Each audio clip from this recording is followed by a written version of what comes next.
हमारे बुजुर्ग हमारा सम्मान। सपनों का बादल तुझे बुलाए। कहते हैं बुजुर्गों की दुआ में असर बहुत है।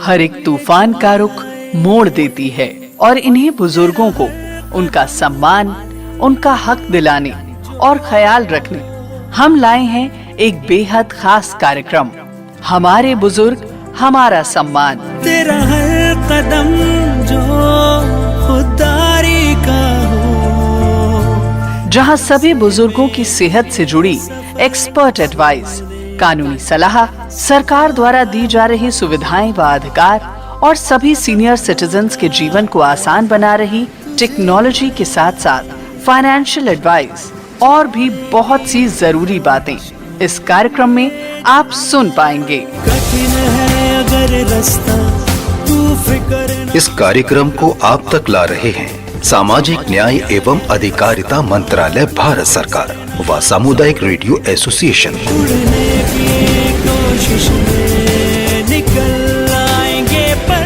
तो अपने बुजुर्गों को दीजिए सम्मान पूर्वक जीवन और अधिकार। कार्यक्रम हमारे बुजुर्ग हमारा सम्मान के साथ।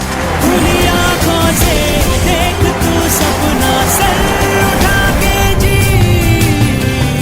हमारे बुजुर्ग हमारा सम्मान। सर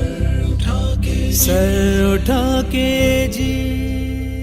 दादू किधर हैं आप? रुक जा बेटी रुक जा, बस मैं अभी आया। दद्दू देखो ना, बाहर तो बहुत ठंडी हवाएं चल रही हैं।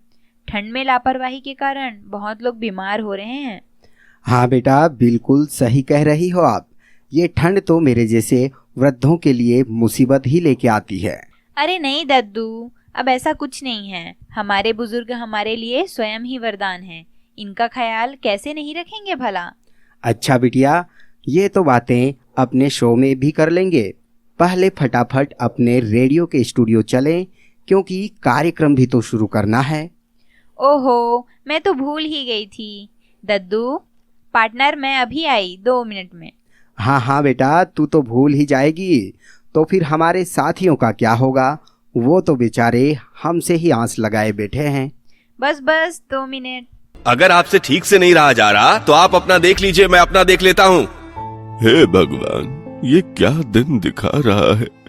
जिन बच्चों को पाला पोसा, आज उन्हें ही हमारी फिक्र नहीं है। हे भगवान, अब तो ना रही कमाई, ना बचेगा मेरा अभिमान।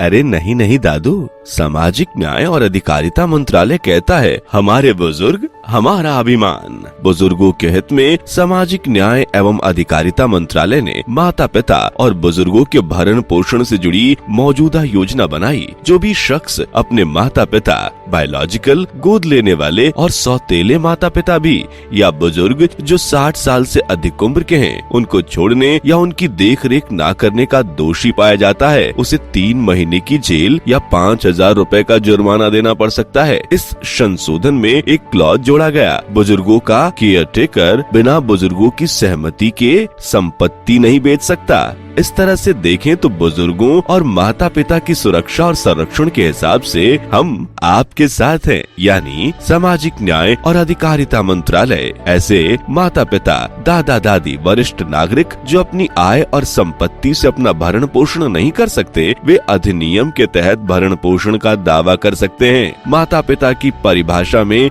जैविक और गोद लिए या सौतेले माता पिता भी आते हैं। क्या ऐसा?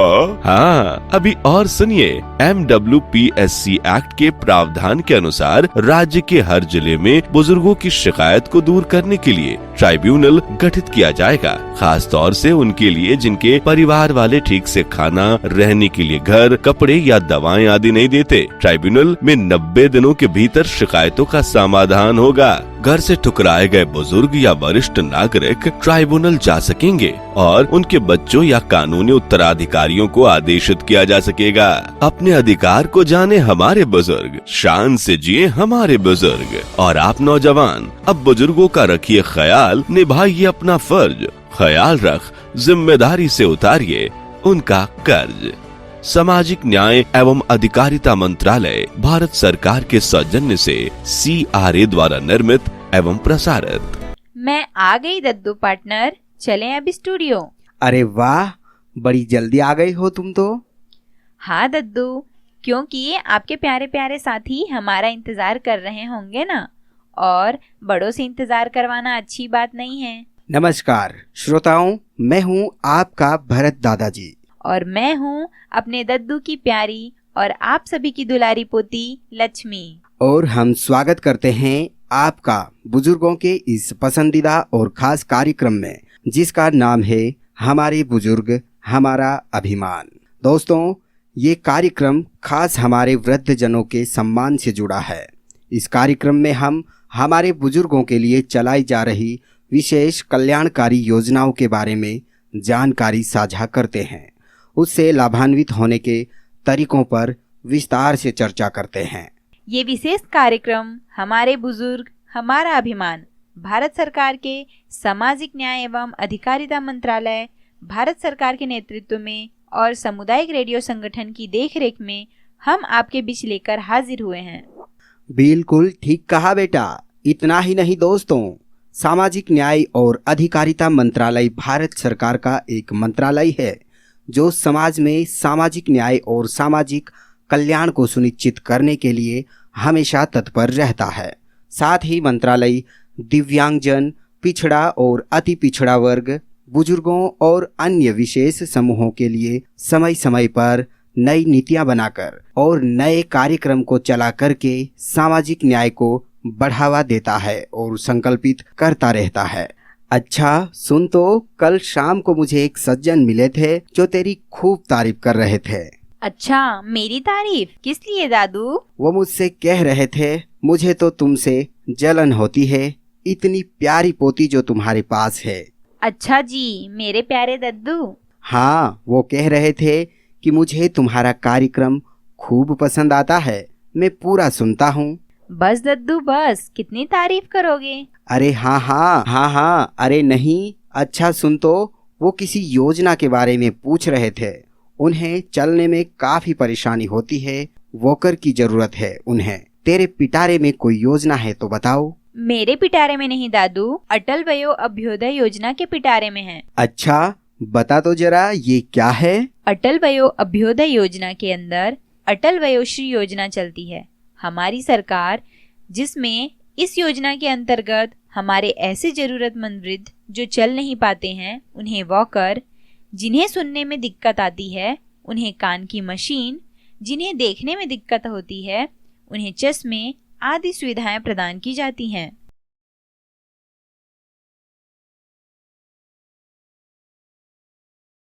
अरे वाह बेटा, ये तो कमाल की बात है। हाँ दादू, और कोई दिक्कत हो तो लगाओ फटाफट अपना जादुई नंबर 14567।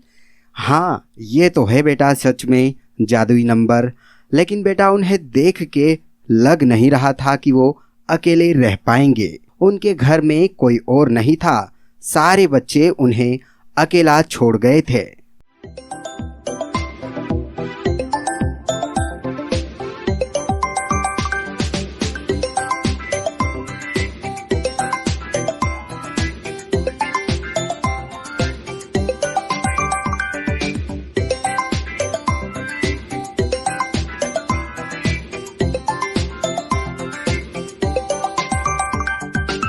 हेलो, कौन है आप? सुखिया, हम सुखिया बोल रहे हैं भरत भाई। सुखिया भाई, कैसे हो? हा, तुम्हारी आवाज सुनकर ही दिल गदगद हो गया दोस्त। हाँ भरत भाई, क्या कहूँ, बच्चे तो बड़े हो गए हैं, बहुत बड़े। क्या हुआ सुखिया भाई, आवाज इतनी भारी क्यों है?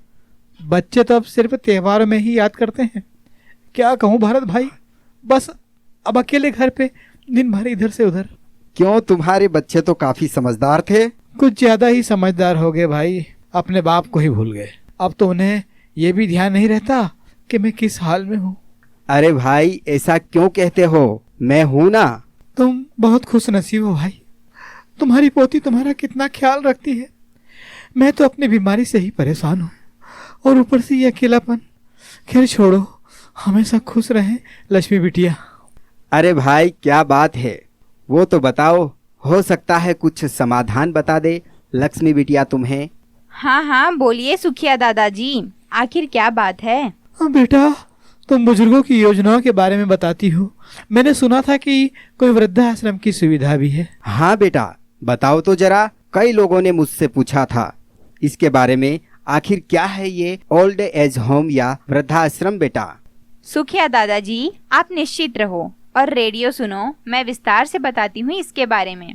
वृद्धाश्रम या एज केयर होम ऐसे संस्थान हैं जहाँ वृद्ध व्यक्तियों को उनके दैनिक जीवन में आवश्यक सेवाएं और सुविधाएं प्रदान की जाती हैं। ऐसे स्थान विशेष रूप से उन बुजुर्गों के लिए बनाए जाते हैं जो अपने परिवार के साथ नहीं रह सकते, उन्हें देखभाल की आवश्यकता होती है या जो अकेलेपन का सामना कर रहे होते हैं। वृद्धाश्रम बुजुर्गों को सुरक्षित, सुविधाजनक और सहयोगात्मक वातावरण प्रदान करने के उद्देश्य से संचालित किए जाते हैं। अच्छा बेटा, मगर ये वृद्धों के लिए खास कैसे हैं? कौन कौन सी सुविधाएं मिलती है यहाँ पर? वृद्धाश्रम में बुजुर्गों के स्वास्थ्य, सुरक्षा और जीवन की गुणवत्ता को ध्यान में रखते हुए अनेक सुविधाएं प्रदान की जाती हैं, जैसे आवास एवं भोजन, जिसमें आरामदायक कमरे, पौष्टिक और नियमित भोजन, स्वच्छ पानी और साफ सफाई, चिकित्सा देखभाल में नियमित स्वास्थ्य जांच, दवा प्रबंधन, आपातकालीन चिकित्सा सेवाएं, डॉक्टर और नर्स की सेवाएं शामिल हैं। इसी तरह सामाजिक और मानसिक सहयोग में मनोरंजन गतिविधियां, संगीत, खेल, योग आदि, सामूहिक कार्यक्रम जैसे त्योहार, जन्मदिन आदि, परामर्श सेवाएं जैसे मानसिक स्वास्थ्य के लिए आदि दी जाती हैं। मगर सुरक्षा का क्या बेटा लक्ष्मी? अरे दद्दू, सुरक्षा और निगरानी भी की जाती है, जिसमें 7 दिन 24 घंटे सुरक्षा, सीसीटीवी कैमरा से निगरानी प्रशिक्षित स्टाफ द्वारा देखभाल करते हैं। इतना ही नहीं, अन्य सुविधाएं भी दी जाती हैं, जैसे धार्मिक गतिविधियां और प्रार्थना स्थल, व्यक्तिगत सहायता, स्नान, कपड़े बदलना आदि, परिवहन सेवाएं, डॉक्टर के पास जाने के लिए पुस्तकालय और इंटरनेट की सुविधा भी मिलती है। लेकिन लक्ष्मी बेटा, मैंने तो सुना था कि कोई वृद्ध जो बेसहारा है, जब बीमार होता है तो उसे नर्सिंग होम में ही रखते हैं, या उसे ही तू वृद्धाश्रम कह रही क्या? दादू, वृद्धाश्रम के भी कई प्रकार होते हैं, नर्सिंग होम भी उसमें से एक है। अच्छा, इसके अलावा और कुछ होते हैं क्या? जरा ठीक ठीक से बता। हाँ, होते हैं ना मेरे प्यारे दद्दू, बताती हूँ, सब ठीक ठीक बताती हूँ। एक होता है आवासीय वृद्धाश्रम। यह सामान्य रहने के लिए होता है। इसमें केवल आवास, भोजन और बुनियादी देखभाल जैसी सुविधाएं प्रदान की जाती हैं। दूसरा होता है चिकित्सा वृद्धाश्रम, जिसकी बात आप अभी कर रहे थे। ये उन बुजुर्गों के लिए हैं जो गंभीर बीमारियों से पीड़ित हैं। इसमें पेशेवर चिकित्सा स्टाफ और चिकित्सा उपकरण उपलब्ध होते हैं और उनके चिकित्सीय देखभाल अच्छे से की जाती है। एक अन्य है पुनर्वास वृद्धाश्रम। ये सर्जरी या चोट के बाद बुजुर्गों के पुनर्वास के लिए है। इसमें विशेष चिकित्सा देखभाल और फिजियोथेरेपी उपलब्ध होती है। अच्छा, मगर अभी तू बता रही थी कि मानसिक रोगों से ग्रसित वृद्धों को भी विशेष देखभाल की जाती है। उनके लिए भी कुछ है या नहीं? अरे क्यों नहीं दद्दू, है ना। उनके लिए विशेष वृद्धाश्रम है, जिसमें ऐसे बुजुर्गों को रखा जाता है जो मानसिक समस्याओं और डिमेंशिया, अल्जाइमर के रोगी हों। इसमें पूर्ण प्रशिक्षित स्टाफ होते हैं और विशेष देखभाल सेवाएं दी जाती हैं। नमस्कार दोस्तों, मैं हूं आपका रेडियो साथी आरजे प्रवीण और आप सुन रहे हैं रेडियो टंट्याभी 90.8 FM जावा की आवाज। दोस्तों, आज हम आपके लिए लाए हैं वरिष्ठ नागरिकों के संबंध में एक विशेष कार्यक्रम, हमारे बुजुर्ग हमारा अभिमान। यह कार्यक्रम हमारे सभी सम्मान्य बुजुर्गों के लिए है तथा उनके लिए सरकार द्वारा चलाई जा रही योजना की महत्वपूर्ण बात बताने के लिए है। दोस्तों, वरिष्ठ नागरिकों के जीवन की गुणवत्ता में सुधार हेतु केंद्र सरकार ने बुजुर्गों के लिए एक अति महत्वपूर्ण योजना शुरू की है। यह योजना क्या है? इसका नाम है अटल वयो अभ्युदय योजना। इस योजना के तहत सरकार वरिष्ठ नागरिकों को हर तरह की आवश्यक सुविधाएं उपलब्ध करवा रही है और इस योजना के उद्देश्य हैं वरिष्ठ नागरिकों को आश्रय, भोजन, चिकित्सा देखभाल और मनोरंजन के अवसर जैसी बुनियादी सुविधाएं उपलब्ध करवाना, जीवन की गुणवत्ता में सुधार कर एवं सक्रिय वृद्धावस्था को प्रोत्साहित करना इसका मुख्य उद्देश्य है। हमारे बुजुर्गों के लिए यह योजना क्या है और इस योजना के तहत क्या क्या लाभ हैं, इन्हीं सब बातों को बताने के लिए हमारे बीच आज के हमारे खास मेहमान हैं सामाजिक न्याय विभाग के उप संचालक पंकज जी सावले साहब। हम आज के इस खास कार्यक्रम में आपका बहुत बहुत स्वागत करते हैं और उनसे जानते हैं कि ये योजना क्या है और इस योजना के क्या क्या लाभ हमारे बुजुर्गों को मिलने वाले हैं। सर, बहुत बहुत स्वागत है आपका। धन्यवाद। सबसे पहले तो रेडियो टंटिया भील झाबुआ के सभी श्रोताओं को मेरा नमस्कार। जी सर, जिस प्रकार से एक योजना सर बहुत ही अच्छी बुजुर्गों के लिए यहाँ शुरू की गई है, अटल अभ्युदय योजना, तो सर ये योजना क्या है, इसका मुख्य उद्देश्य क्या है, इसकी विशेषताएं सर क्या है, हमारे श्रोताओं को विशेष रूप से आप बताने का कष्ट करें। स्वागत है सर आपका। अटल वयो अभ्युदय योजना के बारे में बताना चाहूँगा आपको कि ये भारत सरकार सामाजिक न्याय एवं अधिकारिता मंत्रालय अपने सभी नागरिकों के समावेशी विकास एवं उन्हें सक्षम बनाने की दिशा में काम कर रहा है और अटल वयो अभ्युदय योजना उसी दिशा में एक महत्वपूर्ण कदम है शासन का। इसके उद्देश्यों की बात करूँ यदि मैं, तो वरिष्ठ नागरिकों को आश्रय, भोजन, चिकित्सा देखभाल और मनोरंजन जैसी बुनियादी सुविधाएं प्रदान करना, एक ऐसा समाज बनाना जिसमें वरिष्ठ नागरिक स्वस्थ रहे, सुखी और सम्मानजनक जीवन जिए, बेसहारा वरिष्ठ लोगों को सुविधाएं उपलब्ध कराना, इस अटल वयो अभ्युदय योजना के मुख्य उद्देश्य है। जी, बहुत ही महत्वपूर्ण योजना है। तो सर, जिले में हम अपने जिले की बात करें तो हमारे जिले में इस योजना के तहत क्या क्या ऐसी सेवाएं उपलब्ध हैं? इस योजना के तहत ही वृद्ध व्यक्तियों का सर्वे भारत सरकार द्वारा कराया गया है और जिले में वरिष्ठ नागरिकों को प्रदान की जा रही सेवाएं के बारे में यदि मैं बात करूं तो इन्हें वृद्धावस्था पेंशन का लाभ दिया जा रहा है। स्वास्थ्य के लिए समय समय पर इनके लिए मेडिकल कैंप आयोजित किए जाते हैं। स्वास्थ्य विभाग की टीम द्वारा मेडिकल कैंप आयोजित होते हैं। आयुष्मान कार्ड बनाए जा रहे हैं उनके लिए और कुछ स्वयंसेवी संस्थाओं के माध्यम से भी वृद्धजनों को जो आवश्यक सुविधाएं प्रदान की जाना चाहिए वो दी जा रही है। जी, लगातार मतलब काम चल ही रहा हो, सरकार बुजुर्गों के लिए विशेष ये योजना तैयार कर रही है। तो सर, योजना को लागू करने में स्थानीय प्रशासन की क्या भूमिका है? स्थानीय प्रशासन में वैसे तो समस्त विभाग भारत सरकार के अधीन आते हैं और उनसे समन्वय कर बहुत सारे कार्य भी किए जाते हैं। जैसे बताना चाहूँगा, स्वास्थ्य विभाग में हेल्थ कैंप आयोजित किया जाता है जहाँ पर वृद्धजन के लिए बीपी शुगर की जांच पृथक से वार्ड बनाकर की जाती है। सामाजिक न्याय विभाग द्वारा, जिला पंचायत द्वारा, जनपद पंचायतों के माध्यम से, ग्राम पंचायतों के माध्यम से भी वरिष्ठ नागरिकों के लिए वृद्धावस्था पेंशन और आवश्यक सुविधाएं उपलब्ध कराई जाती है। ग्रामीण स्तर पर भी उपलब्ध कराई जाती है, जनपद स्तर पर भी है और जिला स्तर पर भी जो भी आवश्यक सेवाएं होती है वो उपलब्ध कराई जाती है। जी, बहुत सुंदर। तो ये सब विभिन्न योजनाएं और उसके लाभ मिल ही रहे हैं सभी को। तो योजना में सर अब तक जिले में कितने लोगों को लाभ मिल चुका है इस चीज़ का? इस पर्टिकुलर योजना की बात करूं तो ये जो अटल वयो अभ्युदय योजना है ये वृद्धजनों के लिए एक अम्ब्रेला का काम करती है। जी।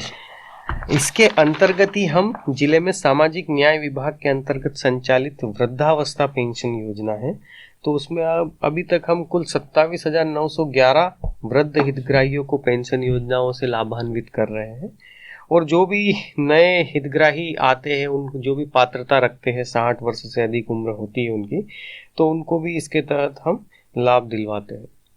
जी जी सर। एक सर प्रश्न ये था कि योजना के तहत पात्रता के मापदंड क्या है? पात्रता में प्रमुख रूप से तो यही है कि उनकी उम्र जो 60 वर्ष से अधिक होना चाहिए, उसके साथ ही उनका समग्र आईडी हो, आधार कार्ड हो, बीपीएल राशन कार्ड हो, तो इन जो आवश्यक दस्तावेज होते हैं तो इनके आधार पर उनकी पेंशन स्वीकृत कर दी जाती है और ये पेंशन सीधे उनके खाते में ट्रांसफर डीबीटी के माध्यम से उनके खातों में ट्रांसफर की जाती है हर माह। जी जी, बात सर, ये जैसे जो पात्र हैं और तो उन लोगों को किस प्रकार से, जो हमारे वरिष्ठ नागरिक हैं, आवेदन की प्रक्रिया क्या हो सकती है? ये आवेदन जिला स्तर पर भी किया जा सकता है, जनपद स्तर पर भी किया जा सकता है हर जिले में लोक सेवा केंद्र बने हुए होते हैं, जी। जनपद स्तर पर भी लोक सेवा उप केंद्र बने हुए होते हैं। तो वहां पर जाके कोई भी वृद्ध सीधे आवेदन कर सकता है, या यदि अगर कोई वृद्ध जा नहीं सकता है तो इसमें ये भी है कि आप पंचायत स्तर पर सचिवों के माध्यम से आवेदन कराए जा सकते हैं, या नगरीय निकायों में वार्ड प्रभारियों के माध्यम से आवेदन कराए जा सकते हैं। जनपद ग्रामीण क्षेत्रों में जनपद सीईओ इसके स्वीकृतकर्ता अधिकारी होते हैं, और नगरीय क्षेत्रों में नगर निगम आयुक्त, नगर निगम कमिश्नर इनके स्वीकृतकर्ता अधिकारी होते हैं। तो काफ़ी सरल है, लोक सेवा केंद्र के माध्यम से भी किए जा सकती है और ग्रामीण स्तर पर सचिवों के माध्यम से भी। मतलब ग्रामीणों को भी किसी प्रकार की समस्या नहीं आएगी इसमें? हाँ बिल्कुल, इसमें ऐसी कोई समस्या नहीं आएगी, मतलब आसानी से किए जा सकती है। जी सर। एक सवाल ये था कि सर योजना का लाभ किन श्रेणियों के वरिष्ठ नागरिकों को प्राथमिकता के आधार पर दिया जाए? योजनाओं के लाभ की यदि बात करें तो इसमें ऐसा अलग अलग श्रेणियां तो नहीं बनाई गई हैं, लेकिन जी। समस्त जाति वर्ग वरिष्ठ नागरिकों को शासन की योजनाओं का लाभ दिया जाता है। इसमें 60+ यदि उम्र है तो वरिष्ठ नागरिक है, तो उसमें ऐसा कोई अलग से श्रेणीबद्ध नहीं किया गया है। मतलब कोई श्रेणी नहीं, केवल 60 वर्ष की उम्र है तो अगर वो लाभ, उसकी कुछ पात्रता की शर्तें हैं, यदि उसको आप कंप्लीट करते हैं तो उसको लाभ दिया जा सकता है। अलग से ऐसी कोई इसमें जाति धर्म या इस प्रकार की कोई श्रेणी नहीं बनाई गई। जी। अच्छा सर, इस योजना के लिए एक फंड का जो आवंटन होता है उसका उपयोग किस प्रकार से किया जा रहा है? शासन के द्वारा वृद्धाश्रमों या डे केयर सेंटर के संचालन हेतु केंद्र शासन से अटल वयो अभ्युदय योजना के तहत ही राशि का प्रावधान है, और इसके अतिरिक्त राज्य शासन या केंद्र सरकार द्वारा सामाजिक सुरक्षा या सामाजिक वृद्धावस्था पेंशन योजनाओं के माध्यम से भी वृद्धजनों को लाभ प्रदान करने का प्रावधान किया गया है। तो दोनों ही स्तर से, राज्य स्तर से भी है और केंद्र सरकार के स्तर से भी इसमें लाभ प्रदान। जी बिल्कुल सर। सर जिले में कितने वृद्धाश्रम हैं या डे केयर सेंटर कितने हैं इस योजना के अंतर्गत स्थापित किए गए हैं? झाबुआ जिले के संदर्भ में यदि बात करूं तो हमारे यहाँ वृद्धाश्रम बिल्डिंग का तो निर्माण हो चुका है और उसकी संचालन की प्रक्रिया भी शुरू कर दी गई है, और इसमें हम जल्दी ही वृद्धाश्रम को शुरू कर देंगे जी। तो अभी ये प्रक्रियाधीन है, तो जल्दी ही शुरू हो जाएगा झाबुआ में भी वृद्धाश्रम। और वैसे तो हर जिले में एक वृद्धाश्रम होना चाहिए, जो गाइडलाइन है उसके हिसाब से। झाबुआ में भी बिल्डिंग बन चुकी है और इसको जल्दी ही शुरू करवा दिया जाएगा। नवीन भवन तैयार हो चुका है? नवीन भवन इसका तैयार हो गया। इसके पूर्व कहीं और चल रहा था क्या? इसके पूर्व तो नहीं चल रहा था, ये अभी इसकी भवन रेडी है और अब इसको शुरू कर दिया जाएगा शासन स्तर पर। जी सर, इस योजना के तहत किस प्रकार, मतलब कोई यदि चाहे सवाल किसी का हो, कोई सहायता हो, तो ऐसे कोई हेल्पलाइन, मतलब हेल्पलाइन नंबर? हाँ जी बिल्कुल, इसमें हेल्पलाइन है। आप 145 निवारण तंत्र है 67 इसका टोल फ्री हेल्पलाइन नंबर है वृद्धजनों। बताइए। 14567 जी, इस पे आप फोन लगा सकते हैं, टोल फ्री नंबर है, और वृद्धजन अपनी समस्याओं के लिए इस पर कभी भी संपर्क कर सकते हैं और अपने लिए सहायता प्राप्त कर सकते हैं। तो इसको सर प्रभावी बनाने के लिए कोई विशेष प्रयास किए जा रहे हैं जिला स्तर पर प्रशासन के द्वारा?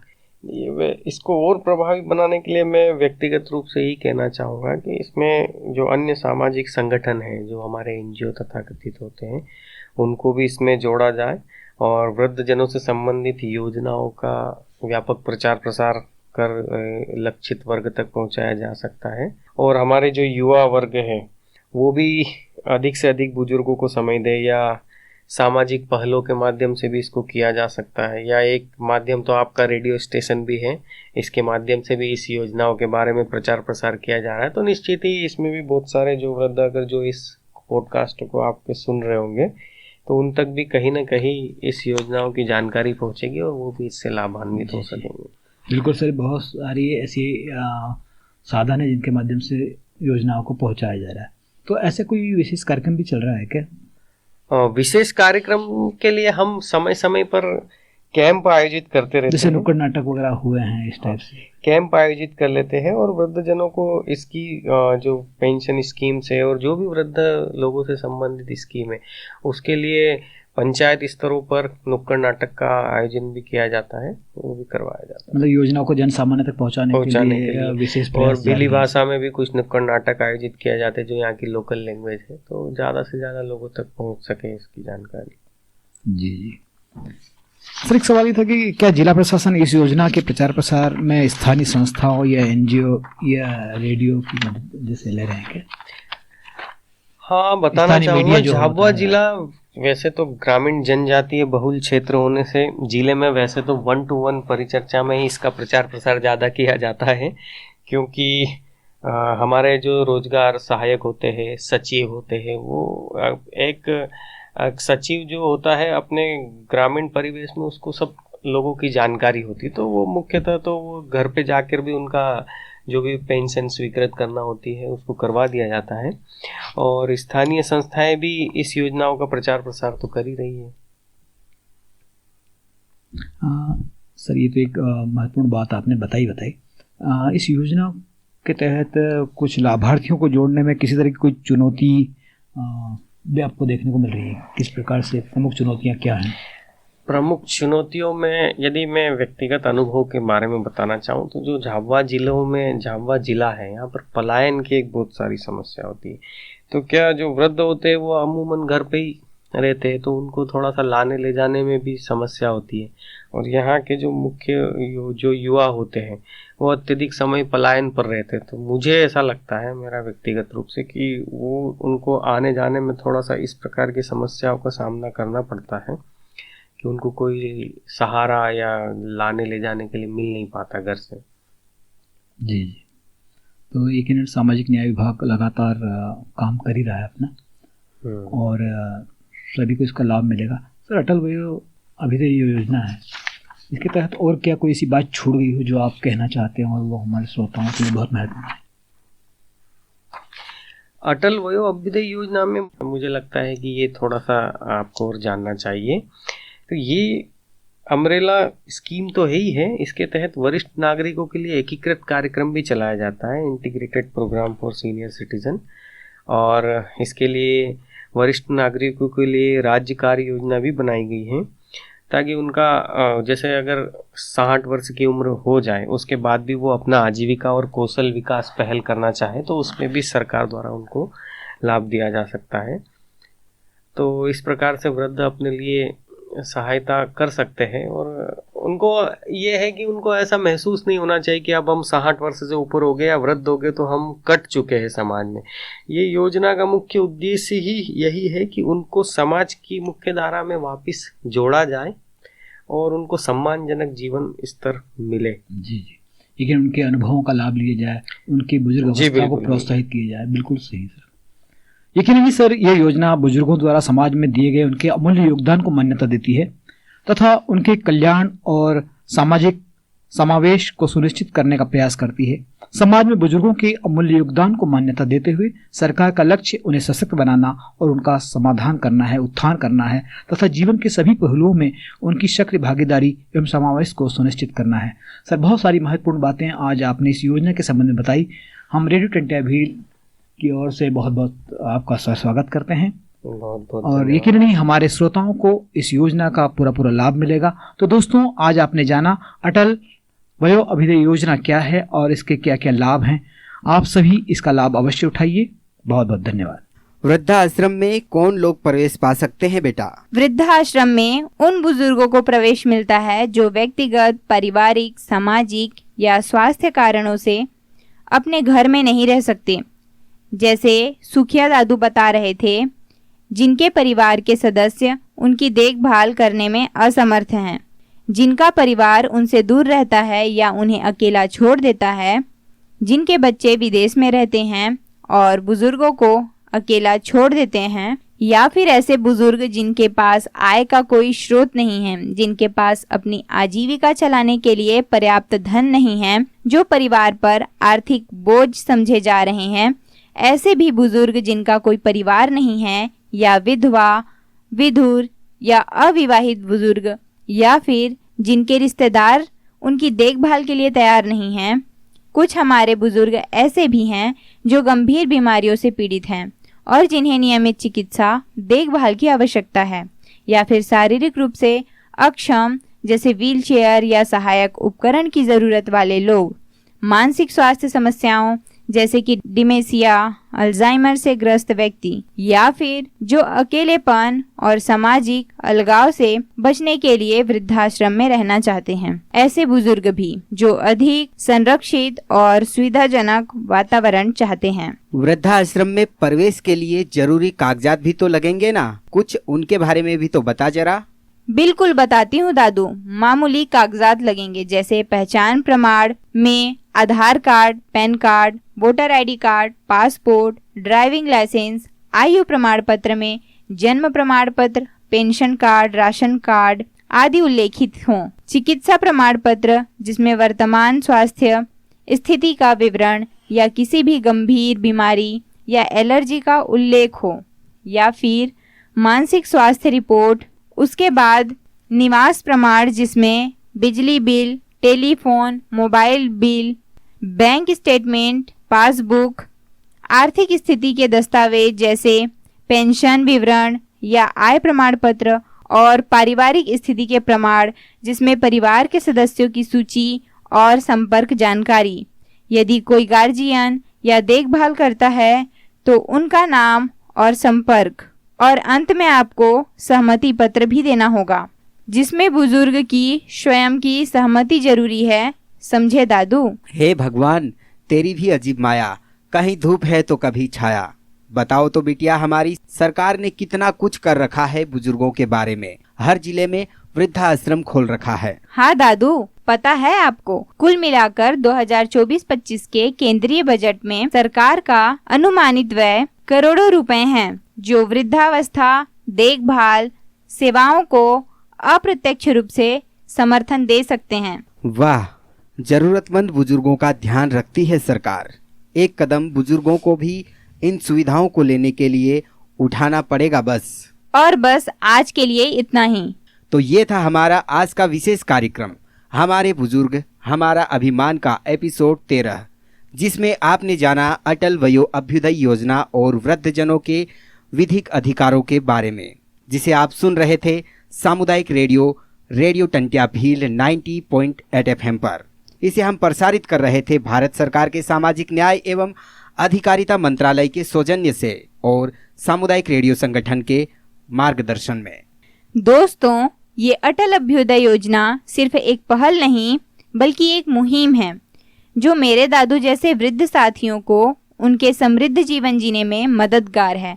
साथ ही हमारे बुजुर्ग किसी भी तरह की मदद या जानकारी के लिए राष्ट्रीय हेल्पलाइन 14567 लगा सकते हैं। तो दोस्तों, हमारे बुजुर्ग हमारी आन बान और शान हैं, अनुभव और ज्ञान की अद्भुत खदान हैं। इनसे ही हमारी पहचान है, इनसे ही हमारा स्वाभिमान है। हमारा भारत देश महान, हमारे बुजुर्ग हमारा अभिमान। तो अब हमें दीजिए इजाजत। मुलाकात होगी आप सभी श्रोताओं से अगले एपिसोड में।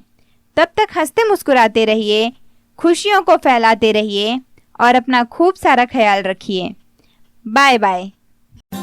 हमारे बुजुर्ग हमारा सम्मान। सपनों का बादल तुझे बुलाए। कहते हैं बुजुर्गों की दुआ में असर बहुत है, हर एक तूफान का रुख मोड़ देती है। और इन्हीं बुजुर्गों को उनका सम्मान, उनका हक दिलाने और ख्याल रखने हम लाए हैं एक बेहद खास कार्यक्रम, हमारे बुजुर्ग हमारा सम्मान। तेरा हर कदम जो खुदारी का हो, जहां सभी बुजुर्गों की सेहत से जुड़ी एक्सपर्ट एडवाइस, कानूनी सलाह, सरकार द्वारा दी जा रही सुविधाएं व अधिकार और सभी सीनियर सिटीजन्स के जीवन को आसान बना रही टेक्नोलॉजी के साथ साथ फाइनेंशियल एडवाइस और भी बहुत सी जरूरी बातें इस कार्यक्रम में आप सुन पाएंगे। कठिन है अगर रास्ता, तू फिक्र। इस कार्यक्रम को आप तक ला रहे हैं सामाजिक न्याय एवं अधिकारिता मंत्रालय भारत सरकार